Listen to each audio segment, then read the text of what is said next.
and it is record to cloud करना है. I didn't get any option for that purpose. Kunal, record where, वैसा option नहीं आया मुझे. It ठीक है, just अभी pause started कर दो recording. recording. वो ठीक है, whatever, अभी pause कर. All right. अयं निजः परो वेत्ति गणना लघुचेतसाम् उदारचरितारं तु वसुधैव कुटुम्बकम्. ॐ पूर्णमदः पूर्णमिदं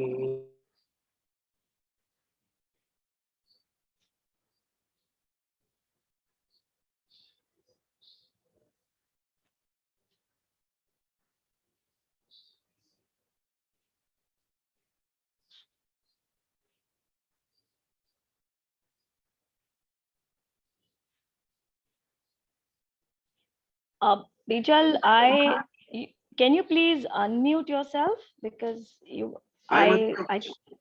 okay, yeah, no, in between I lost your audio. All right. So Hari Om, today instead of presenting a bhajan, मैं एक छोटी सी कहानी, छोटी तो नहीं है पर एक दृष्टांत आपको सुनाना चाहती हूँ. जैसा कहते हैं राम से बड़ा है राम का नाम, तो ईश्वर के बारे में जानने से ज्यादा जरूरी है ईश्वर की प्रति हमारी श्रद्धा, हमारी आस्था. एक तेलंगाना आंध्र प्रदेश एरिया में लोग कई बार नरसिम्हा अवतार, वराह अवतार, इस तरह के अवतारों की भी काफी पूजा करते हैं. जैसा अभी रिसेंटली शायद कंतारा मूवी में भी कई लोगों ने देखा होगा. तो वहां पर जरूरी नहीं है कि श्री राम या श्री कृष्ण के अवतार में विष्णु को पूजा जाए. वहां पर वराह अवतार, नरसिम्हा अवतार को भी काफी पूजते हैं लोग. तो ये एक सनंदन करके एक भक्त था जो बहुत होशियार नहीं था और रोज एक गुरुजी के आश्रम में पहुंच जाता था और बोलता था गुरुजी मुझे आप कुछ सिखाइए. तो गुरुजी ने उसको बोला कि देख भाई, संस्कृत तो तेरे बस का है नहीं और तुझे कोई मंत्र उच्चार कुछ भी, तेरे को श्लोक वगैरह कुछ याद नहीं रहते. तू एक काम कर, तू मेडिटेशन कर, तू भक्ति कर, तेरे को नरसिम्हा भगवान तेरे को दर्शन देंगे. बेसिकली उससे पीछा छुड़ाने के लिए रोज रोज जाके सबको परेशान करता रहता था वो. तो उससे पीछा छुड़ाने के लिए आश्रम के गुरुजी ने उससे कहा तू जा करके मेडिटेशन कर, तेरे को आज नहीं तो कल नरसिम्हा भगवान तेरे को दर्शन देंगे. तो अब वो जगह जगह हर जगह जाके मेडिटेशन करता था तो गांव के लोगों को परेशान करता था, बच्चों को खेलने नहीं देता था, लोगों को बातें नहीं करने देता था. अरे सब शांत रहो, सब शांत रहो, मैं ध्यान लगा रहा हूँ, मुझे नरसिम्हा भगवान मुझे दर्शन देने वाले हैं. तो लोग उसको बोलने लगे अरे यहाँ इतने पब्लिक में मत बैठ, तू एक काम कर, तू जंगल में जा, असली तपस्या जंगल में होती है. So generally people were fed up of him कि ये सबको तंग करता है, तो उसको भेज दिया जंगल में. अब वो जंगल में काफी अंदर डीप जंगल में जा करके वहां बैठ करके भगवान का ध्यान लगा रहा था. तो वहां का जो लोकल ग्राम पंचायत, जंगल भी आफ्टर ऑल कोई ना कोई भील या कोई ना कोई ट्राइबल राजा के अंडर होता है, तो वहां का जो लोकल राजा था उसका नाम था बयन्ना. तो बयन्ना ने आकर के अपने आदमियों से सुना कि यहाँ पर ये कोई बंदा बैठा हुआ है पेड़ के नीचे और ये यहाँ से हिल नहीं रहा. अब बयन्ना को चिंता क्या हुई कि यदि कोई जंगली जानवर इसका शिकार कर लेगा तो वो जंगली जानवर तो आदमखोर बन जाएगा. फिर जो विलेजेस, जो गांव इस जंगल के इर्द गिर्द हैं, वहां पर हमारे मवेशी, हमारे गाय बकरी, हमारे बच्चे कोई सेफ नहीं रहेंगे. तो बयन्ना आया अपने बंदों को, आदमियों को लेकर के, और उन्होंने सनंदन को बोला भैया तुम प्लीज कहीं और जाके मेडिटेशन करो. तो सनंदन बिल्कुल ढीठ की तरह वहीं बैठा रहा, बोला नहीं, मुझे जब तक नरसिम्हा भगवान नहीं दिखेंगे मैं यहाँ से हिलने नहीं वाला हूँ. अब बयन्ना, चूंकि वो वहां का ट्राइबल राजा था, वहां की प्रजातियों का राजा था, तो उसको बड़ा टेंशन हो गया कि एक तो ये यहाँ इसको कोई जानवर खा जाएगा तो सारे राजा लोग आ जाएंगे उस जानवर का शिकार करने, तो हमारा पूरा इकोसिस्टम डिस्टर्ब हो जाएगा, हमारा पूरा जंगल डिस्टर्ब हो जाएगा. एक मूर्ख की वजह से ये जानवरों को भी खतरा है and he is a danger to the people who are living in the outskirts of the village. तो बयन्ना ने बोला अच्छा भैया एक काम करता हूँ, मैं तेरे को ढूंढ के लाके देता हूँ नरसिम्हन, लेकिन एक बात प्रॉमिस कर, अगर नरसिम्हन को मैं ले आया तो तू प्लीज यहाँ से चला जाएगा, क्योंकि तेरी वजह से जानवरों को भी खतरा है, इंसानों को भी खतरा है, और अननेसेसरी बाहर के राजा हमारे ऊपर अटैक कर लेंगे। और यदि उनको पता चल गया कि जंगल में इतनी सारी नेचुरल वेल्थ है, यहाँ से फूल पत्ते पौधे, तो अननेसेसरली हमको कोई ना कोई हमें अपने अधीन बनाने की कोशिश करेगा। तो हम वनवासी हैं, हमको हमारी तरह से रहने दे, तू प्लीज प्रॉमिस कर कि तू यहाँ से चला जाएगा। तो बयन्ना निकल पड़ा डीप जंगल में नरसिम्हन को ढूंढने के लिए। अब बयन्ना वाकई में 2 दिन के बाद नरसिम्हन को सनंदन के सामने ले आया, और उसने आके सनंदन को बोला, भाई साहब ये आपके नरसिम्हा आ गए हैं, अब आप मेहरबानी करिए, यहाँ पर इनके हाथ वाथ जोड़िए और यहाँ से तशरीफ ले जाइए। तो सनंदन ने आंखें खोली तो उसको तो कोई नहीं दिखा, अकेला बयन्ना खड़ा हुआ था, जो वहां का ट्राइबल राजा था, वो जिंगालाला टाइप कपड़े पहने हुए था। उसने बोला, क्या मजाक कर रहे हो तुम, मुझे यहाँ से भगाना चाहते हो, इसलिए तुम मुझसे झूठ बोल रहे हो। फिर भी बयन्ना ने बोला, भाई साहब मेरे पास में खड़े हैं, आपको क्यों नहीं दिख रहे हैं, आप क्यों हमें परेशान कर रहे हो। तब उसके बाद सनंदन ने बोला, अच्छा तुम मेरी फिरकी ले रहे हो, तो बताओ कैसे दिखते हैं नरसिम्हन। तो बयन्ना ने बिल्कुल परफेक्ट डिस्क्रिप्शन बताया कि आधे नर हैं आधे शेर हैं, उनके हाथों में बड़े बड़े नखून हैं। और तो तब जाके सनंदन को रियलाइज हुआ कि मैंने इसको नरसिम्हन की कोई वर्णन तो किया नहीं था, कोई डिस्क्रिप्शन तो दिया नहीं था, तो ये मेरी मस्ती मेरी फिरकी नहीं ले रहा है। तब उसने वो रोने लगा, उसने बोला, अगर नरसिम्हा भगवान आप यदि सच में यहाँ खड़े हैं तो आप मुझे क्यों नहीं दिख रहे। तो बयन्ना सनंदन को आवाज आई कान में नरसिम्हा भगवान की कि ऐसे कैसे हो सकता है, तुम इतने दिनों से मेरे लिए तुम मेडिटेशन कर रहे हो, तुम मेरी ध्यान में हो, मैं तुम्हें क्यों नहीं दिख रहा हूँ, तुम्हें मेरी आवाज सुनाई दे रही है। तो सनंदन ने बोला, हाँ जी मुझे आपकी आवाज तो सुनाई दे रही है, लेकिन आप मुझे दिख क्यों नहीं रहे भगवान। मैं तो हर समय आपका मंत्र जाप भी करता हूँ मैं, और मैं श्री कृष्ण गोविंद बोलता हूँ, मैं वासुदेव के जो भी मुझे मंत्र आते हैं मैं बोलता हूँ, तो आप मुझे दिख क्यों नहीं रहे हो। तो तब नरसिम्हा भगवान ने उससे बोला कि देखो, अभी तुम्हारी भक्ति में शायद ये थोड़ी सी जगह बाकी है। ये बयन्ना तुम्हारे बोले हुए पर इतना उसको विश्वास था कि उसकी आस्था से मैं उसे नजर भी आया, और वो मुझे पकड़ के यहाँ ले आया तुम्हारे सामने। और तुम जो इतने आस्था से इतनी श्रद्धा से तुम मेडिटेशन कर रहे हो, शायद तुम्हें अभी तक पूरी तरह से विश्वास नहीं है कि मैं तुम्हें दिखूंगा, इसलिए अभी तुम मुझे केवल सुन पा रहे हो। शायद जब तुम्हारी भक्ति, जब तुम्हारे मन में जो तुम लीन हो जाओगे पूरी तरह से, तब अपने आप मैं तुम्हें दिखूंगा। और उसके बाद नरसिम्हन भगवान वहां से गायब हो गए, और सनंदन को भी ये बात समझ में आ गई कि मुझे अभी बहुत मेहनत करनी है, मुझे अभी और भक्ति में अपने आप को लीन करना है। और आश्चर्य की बात है कि मुझे जो भगवान नहीं दिखे, वो ये सादे जंगल के वासी को, वनवासी को 2 दिन में इसको दिख गए।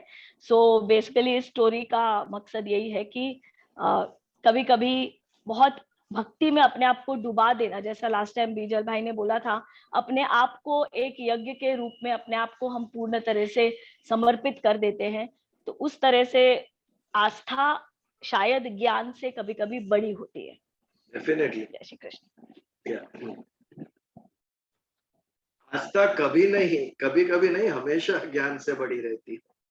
इसीलिए हमने सबसे पहले हमारे सत्संग की शुरुआत भक्ति योग से की थी। भक्ति परम है, ज्ञान से भी ऊपर है, कर्म से भी ऊपर है। इसीलिए कर्म योगी बहुत दिखेंगे आपको, ज्ञानी बहुत दिखेंगे, लेकिन भक्त कितने दिखे। आपके आजू बाजू देखो आप कि जिसे पूर्ण श्रद्धा हो, नरसिंह मेहता जैसी श्रद्धा कि भगवान मेरा जीवन तू चलाएगा, मीराबाई जैसी श्रद्धा ये विश्व भी अमृत करेगा, बहुत कठिन है, बहुत कठिन है। उस मार्ग पे हमें आगे बढ़ना। तो आगे बढ़े। श्रीमद् भगवत गीता, ईशिता जी का आभार, इतनी सुंदर कहानी सुनाई उन्होंने, कुछ हटके कुछ नया किया। भजन तो हमेशा हम गाते हैं, लेकिन ऐसी बोध प्रेरक कुछ कथाएं कोई कहे वो भी अच्छा है, अच्छा लगा। 4था अध्याय ज्ञान कर्म संन्यास योग, प्रकरण चल रहा है यज्ञ का। यज्ञार्थ कर्म, इसके ऊपर बहुत बड़ा महत्व दिया भगवान ने अर्जुन को। यज्ञार्थ कर्म क्या है? निष्काम कर्म। जब कर्म के पीछे से आपका स्वार्थ चला जाता है तो वो यज्ञ रूप बन जाता है। अलग अलग प्रकार के यज्ञ कहे भगवान ने। उसमें से 3 यज्ञ हमने देखे। एक सबसे पहला ब्रह्म यज्ञ, सारा विश्व ब्रह्ममय दिखता है, जैसे उसका जीवन ब्रह्म यज्ञ समान हो जाता है। ब्रह्म के बाद, परम तत्व के बाद देव यज्ञ, अलग अलग देव और महादेव, ब्रह्मा विष्णु महेश और शक्ति। मेरा जीवन आप चला रहे हो भगवान। ये जो कुछ भी मुझे मिला है, शरीर में शक्ति, मस्तिष्क में बुद्धि, ये सब आपके कारण प्राप्त हुआ है। ये विश्व आपका है और जो भी पदार्थ मुझे प्राप्त हुए हैं, ये शरीर मुझे प्राप्त हुआ है, वो सब भगवान आपके कारण प्राप्त हुआ है। ये भाव से कि ये सब मेरा नहीं है भगवान, तेरा ही। यहाँ तक कि अपना सारा शरीर, ये मैं कई बार कहता हूँ, रामदास स्वामी कहते थे, तुझा कारणी देह माझा पडावा। हे भगवान, ये देह मेरा तेरे काम में आ जाए, ये मेरे जीवन का अंतिम ध्येय है। सदा सर्वदा योग तुझा घडावा, तुझा कारणे देह माझा पडा। ये जो जिसके मन में स्थिर हुआ है, फिर उसका जीवन समर्पित हो जाता है। अर्पण, अर्पण, व्हाट इज अर्पण? ये मेरा नहीं है भगवान, तेरा है। ये भाव से जब हम वस्तु का त्याग करते हैं, तब वो अर्पण कहलाता है। और समर्पण भाव से सारा जीवन जब हम लोक हित के लिए, लोक संघर्ष के लिए, धर्म के लिए, ईश्वर के लिए समर्पित कर देते हैं, तब वो दैव यज्ञ, देव यज्ञ हो जाता है। ये पिछली बार हमने देखा। उसके बाद ब्रह्म यज्ञ, ब्रह्माग्नि में जीव के जड़ तत्व को समर्पित कर दे। जब चैतन्य तत्व, आत्म तत्व और प्रकृति, संसार, ये दोनों का मिलन होता है तो जीव उत्पन्न होता है। तो जीव के अंदर 2 तत्व होते हैं, एक चैतन्य तत्व, एक जड़ तत्व। तो जब जड़ तत्व से हम मुक्ति प्राप्त करेंगे, उसे हमारा संबंध काट डालेंगे जड़ तत्व से, तब हमें मोक्ष प्राप्त होगा। तब ये जो चैतन्य स्वरूप आत्मा है वो परमात्मा में मिलेगा। तभी हमारे स्व की अनुभूति होगी, तभी हमारे आत्मा का दर्शन होगा। तो ये जड़ तत्व की आहुति देना ब्रह्म अग्नि में, ये कैसे होगा? ज्ञान के द्वारा होगा। तो ये हो गया ब्रह्माग्नौ, ब्रह्म अग्नि स्वरूप यज्ञ। ये 2 हमने पिछली बार देखे यज्ञ, पिछले के सत्संग में। और शुरुआत की 26वें श्लोक, इसमें 2 यज्ञ है, दोनों इंटर रिलेटेड है, तो दोनों हम साथ में लेंगे। एक श्रोत्रादि इंद्रियाण्य संयमाग्निषु जुह्यति, और शब्दादीन विषयान्य इंद्रियाग्निषु जुह्यति। ये पूरा एक चेन है। विषय, इंद्रिय और मन, ऑल 3 आर रिलेटेड, कनेक्टेड।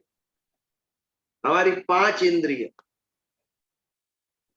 देखना, सुनना, सूंघना, चखना और स्पर्श करना, ये 5 इंद्रियों के 5 विषय, शब्द, स्पर्श, रूप, गंध और रस, हर एक इंद्रियों का एक विषय।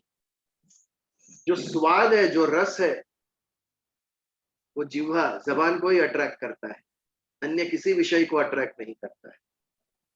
जो शब्द है, वो श्रोत्रेंद्रिय, कान को ही अट्रैक्ट करता है। संगीत देखने से मालूम नहीं पड़ता है, रिकॉर्ड देखने से पता नहीं चलता है इसमें कितना सुंदर संगीत है, वो सुनना पड़ता है। स्वरूप, रूप, वो आंखों का विषय है।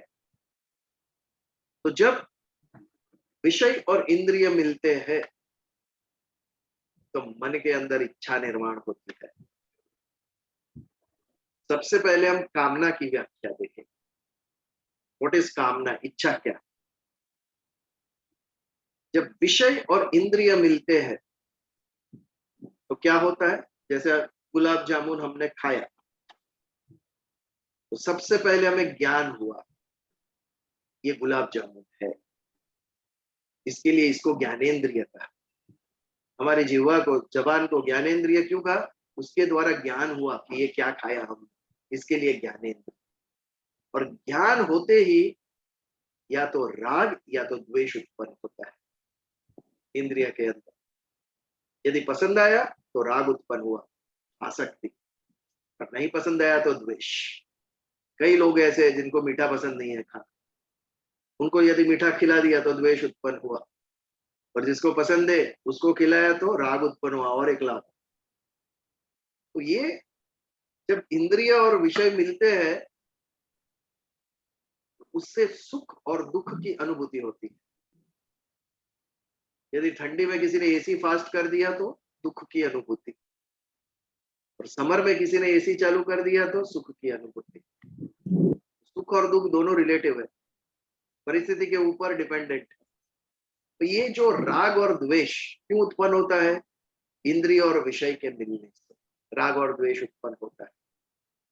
तो ये जो सुख है, इंद्रिय और विषय के मिलने से जो राग उत्पन्न हुआ, जो सुख उत्पन्न हुआ, ये सुख को पुनः भोगने की जो इच्छा है, उसे कामना। कामना किसकी होती है? जिसके द्वारा हमें सुख प्राप्त हुआ था, उसी की कामना होती है। करेला खाने की कामना किसी को नहीं होती है। कभी भी खाया होगा, कच्चा करेला खा के देखो, पुनः खाने की इच्छा होती है आपको? नहीं होगी। तो जिससे द्वेष है, दुख उत्पन्न हुआ, उसकी कामना नहीं होती। जिसके द्वारा सुख उत्पन्न हुआ है, उसकी कामना हमें होती है। तो ये इच्छा जो होती है, वो कैसे निर्माण हुई? जब इंद्रिय और विषय मिले। लेकिन निर्माण कहाँ हुई? निर्माण मन के अंदर हुई, मन में इच्छा हुई। इंद्रिय और विषय का जो मिलन होता है, उससे जो सुख और दुख, राग और द्वेष उत्पन्न होते हैं, वो कहाँ होते हैं? वो मन के अंदर उत्पन्न होते हैं। ये सभी इंद्रियों का अनुष्ठान मन के अंदर है। सुख या दुख मन भोगता है, मन में ये निर्माण होती है। तो दो लेवल पे होता है, एक विषय और इंद्रिय के लेवल पे, और एक इंद्रिय और मन के लेवल पर उत्पन्न होता है। तो ये जो दो बात है, ये श्लोक में दी है। पहली बात, श्रोत्रादीन इंद्रियाण्य संयमाग्निषु जुह्य। जो पांचों इंद्रिय है, उसको कहा हमें आहुति देनी है, उसकी संयम रूपी अग्नि में। ये संयम यानी क्या? सम्यक यम इति संयम। यम के ऊपर अभी नहीं, मैं आगे के श्लोक में जो तपो यज्ञ है उसके अंदर हम बात करेंगे। जो अष्टांग योग है उसमें से सबसे पहला जो यम है, उसे महाव्रत कहते हैं, वो तपो यज्ञ आएगा, उसमें हम बात करेंगे। तो संयम यानी सम्यक यम, अपने इंद्रिय को कंट्रोल में करना, नियंत्रण में करना, ये संयम अग्नि है। दो तरीके से कर सकते हैं। रादर एकांत काल जिसे कहते हैं, यदि आप रूम के अंदर बैठे हो और लाइट भी स्विच ऑफ है, अकेले बैठे हो, ना कुछ देख रहे हो, लाइट बंद है, अंधेरा है, ना कुछ सुन रहे हो, ना खा रहे हो, ना सूंघ रहे हो, ना कुछ स्पर्श हो रहा है, ऐसे काल में इंद्रिय शांत रहती है, मन शांत रहता है, क्योंकि कोई विषय ही उसे डिस्टर्ब नहीं कर रहा। ऐसे समय में इंद्रियों का संयमित होना बहुत आसान है। संयम कब होता है? संयम जब व्यवहार काल में आते हैं। एक व्यक्ति अपने बंगले में ऊपर के बेडरूम में बैठे थे, अकेले ध्यान कर रहे थे, लाइट्स भी ऑफ थी, कोई तकलीफ नहीं है, सभी इंद्रियां संयम में। लेकिन ध्यान मेडिटेशन कंप्लीट करके जैसे ही नीचे आए तो देखा नीचे पार्टी चल रही है। कुछ लोग ऐसे दिखे जिसको देखकर प्रसन्न हुआ, अरे वाह ये भी आए हैं। कुछ लोग ऐसे दिखे जिसे देख के द्वेष उत्पन्न हुआ, ये कहां से आ गए यहाँ पर। कुछ खाने की चीजें दुखी बहुत पसंद थी, कुछ ऐसी भी देखी जो पसंद नहीं थी। तो जैसे ही एकांत से हम व्यवहार में आते हैं, वैसे ही सब विषय इंद्रियों के ऊपर प्रहार करते हैं, और फिर इंद्रियों का काबू में रखना कठिन हो जाता है। इस वक्त मन के ऊपर संयम चाहिए। इसीलिए हम कहते हैं ना, कंट्रोल को हिंदी में क्या कहते हैं, मनोबल। मन को कंट्रोल में रखना, इट इज वेरी इंपॉर्टेंट। कि इंद्रिय और विषय के मिलन से राग और द्वेष तो उत्पन्न हुआ, लेकिन मन के ऊपर उसका कोई भी प्रभाव नहीं पड़ा। ये क्या है, सभी इंद्रियों को संयम की अग्नि में आहुति दे दी। मन के ऊपर इतना संयम था कि इंद्रिय के विषय मिलते रहे, लेकिन मन में कोई हलचल उत्पन्न नहीं हुई। मन की जो शांत परिस्थिति थी वो वैसे ही रही। ये कब संभव है, जब मन के ऊपर कंट्रोल, नियंत्रण, संयम। इसके लिए बहुत ही तेज मनोबल चाहिए। कुछ भी देखे, कुछ भी सुने, कुछ भी खाए, हमें तो कोई इतना कह जाता है तो दिन भर हम रोते रहते मन के अंदर कि इसने ऐसा क्यों कहा, why did he comment like this, ऐसा मेरे साथ क्यों किया इसने। नाजुक है हमारा मन, फ्रजाइल, कांच के जैसा है। एक क्षण लगता है मन को टूटने के अंदर, और जैसे ही मन टूटता है तो सभी कर्मों का नाश हो जाता है। कर्म कभी उद्भव होता है जब मन में उत्साह निर्माण होता है। मन में उत्साह निर्माण होता है तो हमें कुछ करने की इच्छा होती है, लेकिन जैसे ही मन टूटता है सभी कर्मों से हम पीछे हट जाते हैं, कुछ नहीं करने की इच्छा हो जाती है। मनः एवं मनुष्याणाम कारणम बंध मोक्षय। जीवन में मुक्ति प्राप्त करोगे या बंधन, इसका कारण आपका मन है। वेरी पावरफुल, सर्जन भी कर सकता है, विनाश भी कर सकता है मन। तो ऐसे मन को कंट्रोल में रखना, ये संयम अग्नि है। परफेक्ट संयम, संपूर्ण संयम किसे कहेंगे, जब इंद्रिय, मन, बुद्धि और अहंकार, 5 इंद्रिय और उसके साथ सूक्ष्मकरण, अंतःकरण, इंटरनल इंद्रिय, मन, बुद्धि, चित्त, अहंकार, ये सभी से सभी राग द्वेष निकल जाए। राग और द्वेष का घर किसमें है, विषय के अंदर है कि हमारी इंद्रिय के अंदर है। राग गुलाब जामुन के अंदर है कि हमारी जीभ पे है राग, हमारी इंद्रिय के अंदर राग है। यदि विषय के अंदर राग होता तो सभी को पसंद आता वो, लेकिन कुछ लोग को पसंद नहीं है, कुछ लोगों को द्वेष है उससे। उसका अर्थ क्या हुआ, राग और द्वेष हमारी इंद्रिय के अंदर है, राग और द्वेष हमारे मन में है, हमारी बुद्धि में है, हमारे अहंकार में। तो इन राग और द्वेष से जब संपूर्ण मुक्ति हम पा लेंगे, ना मन में राग है ना बुद्धि में द्वेष है, ये परिस्थिति जब मन की हमारी हो जाएगी, हमारी इंद्रिय की, तब कहलाएगा कि ये संपूर्ण संयम को प्राप्त हुए।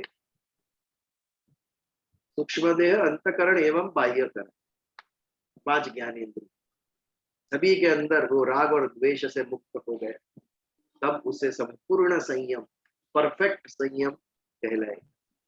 तो ये जो संयम है, मनोबल, उसको अग्नि का स्वरूप दिया। इस संयम रूपी अग्नि के अंदर हमें ये 5 इंद्रियों की आहुति दे देनी है, अर्थात इंद्रियों के अंदर से उसकी शक्ति निकल गई, आहुति दे दी। जब हम आहुति देते हैं तो क्या होता है, उस चीज का अस्तित्व नहीं रहता। यज्ञ की अग्नि के अंदर आप घी डालो, 2 मिनट के बाद देखो कहाँ गया घी। उसके अंदर तिल डालो, कहाँ गए तिल, अस्तित्व नहीं रहा उसका। अग्नि ने सबका निग्रह कर लिया, केवल अग्नि स्वरूप रहता है उसके अंदर। वैसे ही जब संयम रूपी अग्नि में हम इंद्रियों की आहुति देते हैं तो इंद्रियों के अस्तित्व नहीं रहता है।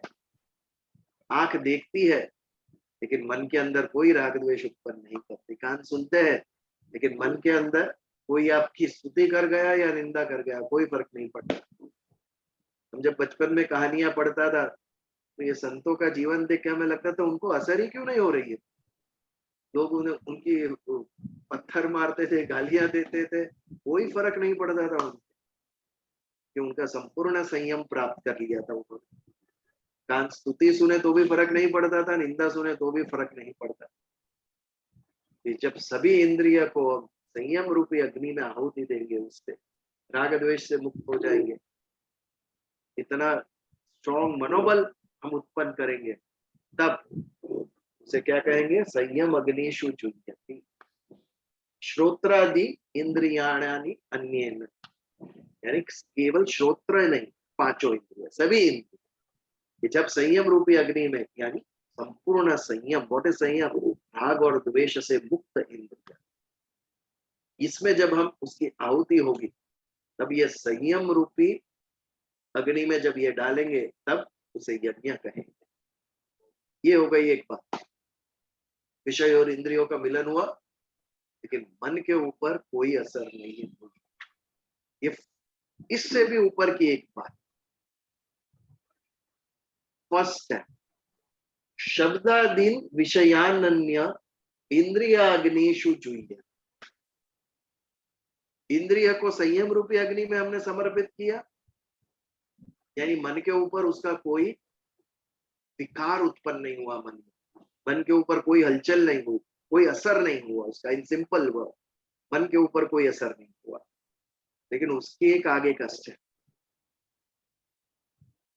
मन के ऊपर असर नहीं हुआ, लेकिन विषय के मिलने से इंद्रिय के ऊपर तो असर ही हो ही रहा था, भले ही मन के ऊपर नहीं हुआ। इससे एक स्टेप आगे कि जब विषय और इंद्रिय का मिलन हुआ, वही स्टेप पे इंद्रियों पे कोई असर नहीं हुआ। गुलाब जामुन खाया जीभ में, लेकिन जीभ के ऊपर कोई राग उत्पन्न नहीं हुआ, मन तक पहुंचने की बात ही नहीं है, इंद्रिय के लेवल पे ही राग द्वेष मुक्त, ये संपूर्ण संयम। हमने एक सुंदर चित्र देखा, लेकिन वो देख के आंखों के अंदर कोई भी राग उत्पन्न नहीं हुआ कि ये चित्र, ये पेंटिंग हम खरीद कर घर ले जाए। आंखों को उससे कोई अट्रैक्शन नहीं हुआ, एक निष्काम भाव से देखा सिर्फ। विषय और इंद्रिय का मिलन हुआ, लेकिन इंद्रियों पर उसकी कोई भी असर नहीं हुआ। मन की बात तो दूर की है, यदि इंद्रिय के लेवल पे ही असर नहीं होती है, तो मन के लेवल पे तो कहां से होगी, उससे आगे तो जाएगा ही नहीं बात। तो ये उससे भी कठिन, देखने के बाद भी असर नहीं होती है कुछ भी, खाने के बाद भी असर नहीं, सुनने के बाद भी कोई असर नहीं, इंद्रिय के लेवल पे ही विषय का समाप्त कर। ये कब संभव है? जब टोटली इंद्रिय राग और द्वेष मुक्त हो जाए, तभी ये संभव है। अच्छा बुरा सही गलत कुछ भी फर्क नहीं पड़ता। ये स्थिति पर जब हम पहुंच जाते हैं, तब इंद्रिय के अंदर से सभी राग द्वेष निकलते। तो शब्दादीन विषयान्य, पांच विषय, शब्द रस रूप गंध, ये पांच विषय जो है, शब्द स्पर्श रूप रस गंध, ये पांच विषय, ये पांच विषय इंद्रियों के ऊपर कोई प्रतिक्रिया उत्पन्न नहीं होती है। भले ही विषय और इंद्रिय मिले, लेकिन इंद्रियों में कोई प्रतिक्रिया नहीं होती है उसकी, क्योंकि इंद्रियों से राग द्वेष मुक्त हो गई है। ये जो दो श्लोक थे, इंद्रिया अग्निषु जुह्यति, इंद्रिय रूपी अग्नि में सभी विषयों का आहुति दे दी। कोई भी विषय इंद्रिय के ऊपर कोई भी प्रतिक्रिया, कोई भी असर नहीं कर रहा। तो उसके आगे के श्लोक में इंद्रिय मन के ऊपर कोई असर या कोई प्रतिक्रिया नहीं कर रहा है। ये था हमारा 26वां श्लोक। श्रोत्रादीन इंद्रियाण्य, श्रोत्राद से आदि जो सभी इंद्रिय है, उसे कहा हमें आहुति देनी है? जुह्यति, संयम अग्नि रूप, यानी संयम रूपी अग्नि में उसकी आहुति देनी है। और शब्दादि पांच जो विषय है, उसकी आहुति हमें कहा देनी है? इंद्रिय रूपी अग्नि में। ये और दो हमारे यज्ञ भगवान ने कहे, ये पांच यज्ञ अभी तक हम समझे। यहाँ पर 26वें श्लोक का हम समापन करते हैं। इसके ऊपर यदि कोई प्रश्न या कुछ कहना चाहिए तो वी कैन टेक इट, नहीं तो आगे बढ़ते हैं। Any questions?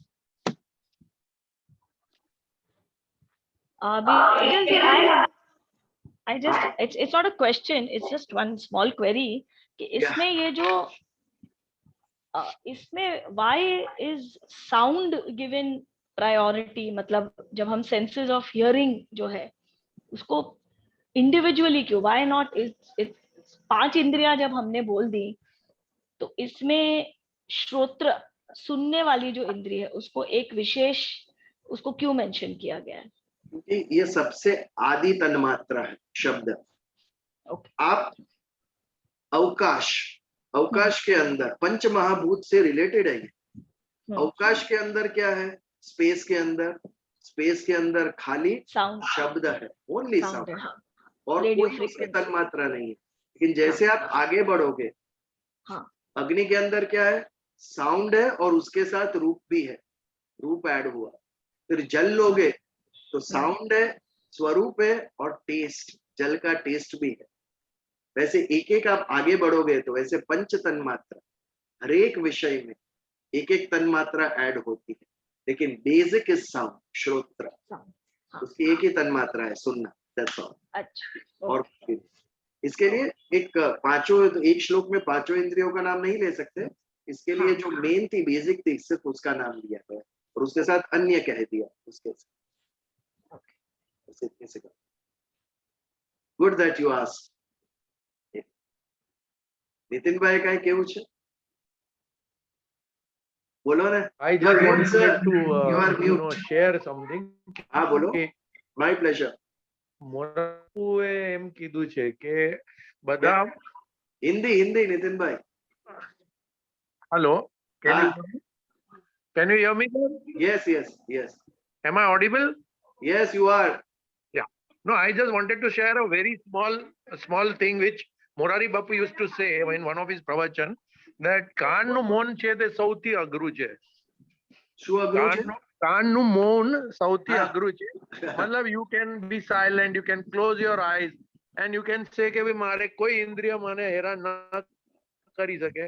પણ કાન તો એવી વસ્તુ છે કે આજુબાજુમાં જતો માણસ કંઈક એવું અવળું બોલી જાય કે જે તમને સંભળાઈ જાય, તો એ કાનનું મૌન કરવું એ સૌથી અઘરામાં અઘરી વસ્તુ છે.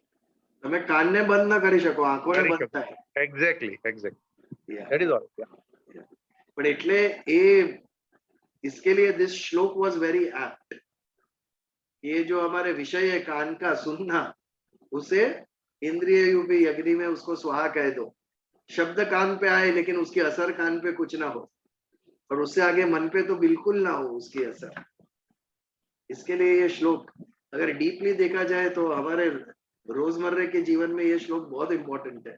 इन आवर एवरीडे लाइफ हमें दुखों से मुक्ति दिला देंगे। अगर दुख से मुक्ति चाहिए और सुख की प्राप्ति चाहिए तो केवल वो अंदर से संभव है, बाहर से बिल्कुल संभव नहीं है। You can not stop the world, you have to change yourself. विश्व को नहीं बदल सकेंगे, हमें अपने आप को बदलना पड़ेगा। You have to be full proof. आपका मनोबल इतना स्ट्रांग बनाना पड़ेगा कि कोई चीज आपको गलत असर ना करे। ये बात। तो आगे बढ़े। ये सब श्लोक छोटे छोटे, बहुत डिटेल नहीं है इसके अंदर। 27वें श्लोक पे आगे बढ़ते हैं। सर्वाणि इंद्रिय कर्माणि प्राण कर्माणि चापरे आत्म संयम योगाग्नौ जुह्यति ज्ञान दीपिते। बहुत सुंदर। सर्व इंद्रियाणि कर्माणि। इंद्रिया कितनी है हमारी? 5 ज्ञानेन्द्रिय, 5 कर्मेंद्रिय और मन बुद्धि चित्त अहंकार। इसको भी इंद्रिय का स्वरूप दिया गया। इंद्रिय क्या है? जो हमें ज्ञान देती है, जो कार्य करती है। आंख हमें ज्ञान भी देती है और देखने का कार्य भी करती है। जो कार्य करती है वो इंद्रिय। सबका एक एक कार्य है। मन का कार्य है इच्छा करना, बुद्धि का कार्य है निर्णय लेना, अहंकार चैलेंजेस उठाता है, हम ये करके दिखाएंगे। सांसारिक यदि बात करें तो मनुष्य ने बहुत प्रगति की है सांसारिक विश्व। परमाणु शक्ति जो है 2 प्रकार की होती है, एक एटॉमिक फिशन और एक एटॉमिक फ्यूजन। तो आज जो परमाणु बॉम्ब है, एटॉमिक बॉम्ब, उसके पीछे कौन सा सिद्धांत है? Atomic fission. लेकिन सूर्य भी एक परमाणु बम जैसा है। सूर्य के अंदर ये जो अग्नि प्रज्वलित है वो कहां से आई? हार्मोनिक रिएक्शन हो रहा है उसके अंदर। तो ये जो रिएक्शन है उसका टाइप है फ्यूजन। जैसे एटॉमिक फिशन होता है वैसे एटॉमिक फ्यूजन आज तक मनुष्य वो कर नहीं सक रहा था, क्योंकि उसके लिए बहुत ही ज्यादा हीट ऊर्जा लगती है। लेकिन परसों के पेपर में हमने पढ़ा अमेरिका की लेबोरेटरी में साइंटिस्ट ने फ्यूजन, छोटे प्रमाण में फ्यूजन सिद्ध करके दिखाया, एटॉमिक फ्यूजन। फ्यूजन के द्वारा जितनी ऊर्जा डाली थी उससे ज्यादा ऊर्जा उत्पन्न हुई, अर्थात एक छोटा सा सूर्य निर्माण किया उन्होंने। जैसे सूर्य में परमाणु फ्यूजन हो रहा है वैसे लेबोरेटरी में एक छोटा सूर्य उत्पन्न किया। सिद्धि है मनुष्य की, सांसारिक विश्व की सिद्धि। You can not disregard it. हमारा जो जीवन हम कहते हैं वो सारा हमें संसार में बिताना है। 70, 80, 90 साल जो भी जीना है संसार के अंदर जीना है। तो संसार में कैसे जिए ये कला भी हमें आनी चाहिए। यू शुड नो दैट ये 80 साल हमारे कैसे सुंदर जाए। और केवल हमारे नहीं, हमारे साथ जो जुड़े हुए हमारे परिवार मित्र, उनका भी जीवन कैसे हम अच्छा कर सके। भगवत गीता से ये दोनों समझ हमें प्राप्त होती है। एक इस लोक में यानी संसार में कैसे सुखी होना, और दूसरा परलोक में यानी जीवन के बाद कैसे मुक्ति प्राप्त कर। ये दोनों का ज्ञान हमें भगवत गीता से प्राप्त। अर्जुन को जो युद्ध करने का भगवान आह्वान कर रहे हैं, समझा रहे हैं, वो किस लोक के लिए? वो इस लोक में सुखी होने के लिए। धर्म संस्थापनार्थाय संभवामि युगे युगे। परम तत्व स्वरूप है भगवान, तो क्यों उन्होंने अवतार धारण करके संसार में आए हो? संसार में भी हमें सुखी रहना है।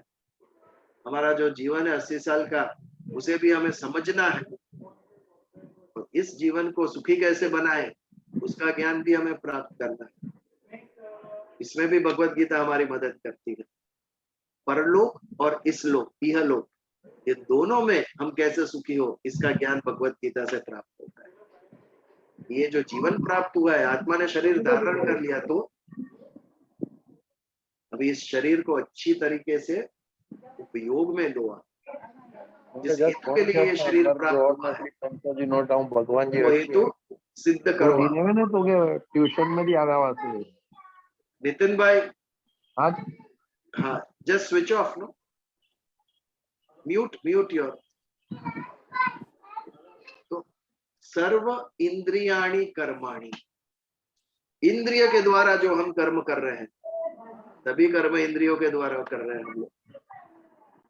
5 ज्ञानेंद्रिय, 5 कर्मेंद्रिय, इसके द्वारा ही पूरा जीवन हम जीते हैं। सारा कर्म उसके द्वारा देते हैं। और उसके साथ प्राण कर्माणि च अपरे, अपरे यानी अन्य। और इंद्रिय के द्वारा एक कर्म होता है और एक प्राण के द्वारा कर्म होता है, आत्मा के द्वारा एक कर्म होता है। ये सभी इंद्रिय को पावर कहाँ से मिल रहा है? आत्म तत्व से पावर मिल रहा है सभी इंद्रिय को। उसे प्राण तत्व जो हम कहते हैं वो, यदि वो प्राण तत्व निकल जाए तो आंखें होते हुए भी कुछ भी नहीं देखे, जबान होते हुए भी, मुंह होते हुए भी कुछ भी नहीं बोलेगा, क्योंकि उसके अंदर का जो पावर था, प्राण था, वो प्राण तत्व निकल गए। तो शरीर के अंदर जो इंद्रिय की एक्टिविटी है, जो भी कर्म इंद्रिय कर रहा है, एट द सेम टाइम हमारे प्राण जो कर्म कर रहे हैं, वो सभी कर्म को किसमें जुयति? आत्म संयम योगाग्नौ। आत्मा को संयमित करो। आत्मा के संयम में सभी एक्टिविटी शरीर की, सभी इंद्रिय की एक्टिविटी और सभी प्राणों की एक्टिविटी, उसको आत्म संयम योग में आहुति देकर जुयति, शांत करो। ये कैसे होगा? ज्ञान दीपिते, ज्ञान के द्वारा, कर्म के द्वारा नहीं होगा। कर्म के द्वारा तो और इंद्रिय एक्टिवेट हो जाए। यदि इंद्रियों को शांत करना है तो ज्ञान मार्ग पे जाना पड़ेगा। और ये जो आत्म संयम योग है, इज नथिंग बट समाधि। समाधि में जैसे स्पेशली हठ योगी, वो जो होते हैं वो प्राणों पे काबू प्राप्त करते हैं। समाधि 2 प्रकार से होती है, एक हठ योग के द्वारा प्राणों पे, प्राण को कंट्रोल में करके, और दूसरा मन को एकाग्र। मन को एकाग्र करके भी हम इंद्रिय और प्राण की जो क्रिया है उसके ऊपर कंट्रोल प्राप्त कर सकते हैं, लेकिन इसके लिए ज्ञान योग आवश्यक। जब सभी कर्मों से हम दूर हो जाएंगे तभी समाधि लगेगी। यदि कर्म करते रहे तो समाधि कैसे लगेगी? मन एकाग्र होगा ही नहीं। मन एकाग्र करने के लिए, समाधि के लिए मन एकाग्र करना अति आवश्यक है। तो ये दोनों ज्ञान के द्वारा होगा। निंद्रा और समाधि में एक छोटा सा अंतर है। निंद्रा में प्राण पे कोई कंट्रोल नहीं, प्राण की क्रियाएं चलती रहती है, जबकि समाधि में इंद्रियों की क्रियाएं शांत हो जाती है। जब हम सोते हैं, नींद में होते हैं, तो ना कुछ देखते हैं ना सुनते हैं, कुछ नहीं, इंद्रिया शांत हो गई, इंद्रिया कुछ भी कर्म नहीं कर रहा है, लेकिन अंदर जो प्राण है उसके कर्म चालू है। लेकिन समाधि तत्व में, जब समाधि में हम लगती है तो इंद्रिय तत्व और प्राण तत्व, ये दोनों की क्रियाओं पे कंट्रोल आ जाता है। तो सर्व इंद्रियाणि कर्माणि प्राण कर्माणि च परे, ये दोनों के जो कर्म है, इंद्रिय और प्राण, इसको ज्ञान के द्वारा, समाधि के द्वारा आत्मा संयम योग चुनती। आत्मा के ऊपर संयम, प्राण के ऊपर संयम। कहते हमारे योगियों की आयु बहुत लंबी हुआ करती थी, स्पेशली हठ योगी। कहते सभी के प्राण निश्चित है, इतने साल तक आपके प्राण टिकेंगे। तो ये प्राण की क्रिया को ही कंट्रोल कर दिया हठ योगियों ने, और इसके कारण उनके जीवन का आयुष्य लंबा होने लगा। कहते हैं, यह देखा तो नहीं है किसी, सुनी हुई बातें हैं ये सब, लेकिन ये प्राण की क्रिया और इंद्रिय की क्रिया, ये दोनों जब लग जाता है तब कंट्रोल में आ जाता है, तब उसे समाधि कहते हैं। और ये ज्ञान के द्वारा संभव। कर्म करते रहे तो समाधि नहीं लगेगी, क्योंकि कर्म करने के लिए मन की चंचलता चाहिए। यदि मन एक जगह पर लग गया तो कर्म होगा ही नहीं। मनुष्य इतना कर्म करता है क्योंकि उसका मन चंचल है। एक से दूसरा, दूसरे से तीसरा, तीसरे से चौथा, इच्छाएं उत्पन्न होती ही रही मन के अंदर।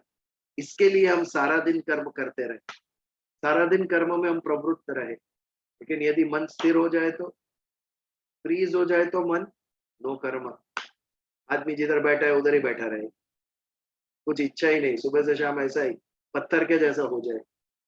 कर्म करने के लिए मन की चंचलता आवश्यक, लेकिन समाधि के लिए मन की चंचलता का त्याग और मन का एकाग्र होना आवश्यक है। कर्मयोग के द्वारा समाधि सिद्ध नहीं हो। यदि समाधि सिद्ध करनी है तो ज्ञान योग पे चलना हो। इसके लिए ज्ञान दीपी थे, जो ज्ञानी है वो अपने ज्ञान के द्वारा अष्टांग योग सिद्ध करे। पतंजलि मुनि ने अष्टांग योग दिया, यम नियम आसन प्राणायाम प्रत्याहार धारणा ध्यान और समाधि, 8 स्टेप्स, अष्ट अंग, 8 अंग आप संपन्न करोगे, बाद में आपका योग फलित होगा। आज खाली जो आसन और प्राणायाम करते हैं उसे भी हम योग कहते हैं। इट्स जस्ट 2 एस्पेक्ट्स ऑफ अष्टांग योग, आसन और प्राणायाम, और सारा विश्व इसे ही योग मान बैठा है। योग खाली इतना सीमित है, ये तो शुरुआत है। और ये आसन और प्राणायाम करने के पहले यम और नियम, इसके ऊपर आपकी मास्टरी आनी चाहिए। यम और नियम सिद्ध होने के बाद आसन और प्राणायाम पे जाना चाहिए। आसन और प्राणायाम के बाद में भी 4 स्टेप है, प्रत्याहार धारणा ध्यान और समाधि, तब जाके योग सिद्ध होगा, अष्टांग योग। ये भ्रम है कि केवल आसन और प्राणायाम करने से ही योग सिद्ध होता है। ये तो केवल 2 अंग है योग के। तो सर्वाणी इंद्रिय कर्माणि, तो इंद्रियों के सभी कर्म, यानी सारा जीवन, बचा क्या जीवन में? इंद्रिय के कर्म ही तो है ये सब। प्राण कर्माणि च परे, और उसके साथ प्राण के कर्म भी। आत्म संयम योगाग्नौ जुह्यति ज्ञान दीपिते, ज्ञान के द्वारा समाधि स्वरूप अग्नि में आत्म संयम योग यानी समाधि, समाधि में हमारा संयम आ जाता है, प्राण के ऊपर और इंद्रिय के ऊपर कंट्रोल।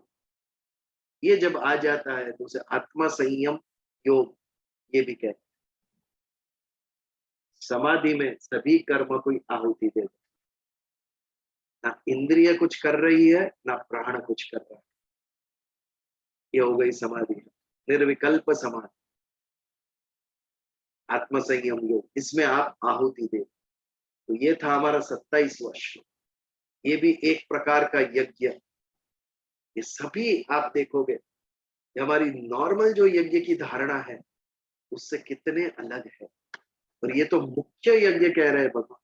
वेदों में तो इससे भी आगे कितने कर्म है। तो इसके बाद के श्लोक में 4 यज्ञ हैं अलग अलग प्रकार के। आज हमने 2 श्लोक किए, 2 प्रकार के यज्ञ किए, 3 प्रकार के यज्ञ किए। इस श्लोक में केवल एक यज्ञ था। आत्म संयम योग समाधि में आपके प्राण की सभी क्रियाएं एज वेल एज इंद्रिय की यानी शरीर की सभी क्रियाओं का आहुति दे देना। ये था हमारा आत्म संयम योग। तो यहाँ पर 27वें श्लोक का भी हम समापन करते हैं। आज हमने 3 प्रकार के यज्ञ देखे। यदि आज के प्रवचन के ऊपर कोई प्रश्न या कुछ कहना है तो आप पूछ सकते हैं, क्योंकि 27वें श्लोक का समापन हुआ है यहाँ पर। और अभी 4-1 मिनट बची है, तो मुझे नहीं लगता है कि नया श्लोक हमें शुरू करना चाहिए। केवल 3 to 4 मिनट चल ले। इसके लिए कुछ चर्चा यदि किसी को करनी है या कुछ कहना है या कुछ पूछना है तो we can take it for 2-3 minute, या फिर हम यहाँ पर समापन करके प्रार्थना।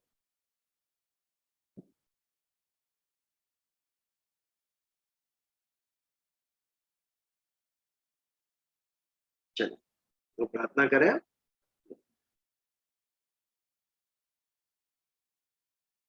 ओम देव शांति अंतरिक्ष शांति पृथ्वी शांति आपः शांति औषधय शांति वनस्पत्ये शांति सर्वदेवा शांति ब्रह्म शांति सर्वः शांतिः शांतिरेव शांतिः साम शांतिरधिरोम शांति शांति शांतिः। जय श्री कृष्ण विजल भाई। जय श्री कृष्ण। जय श्री कृष्ण।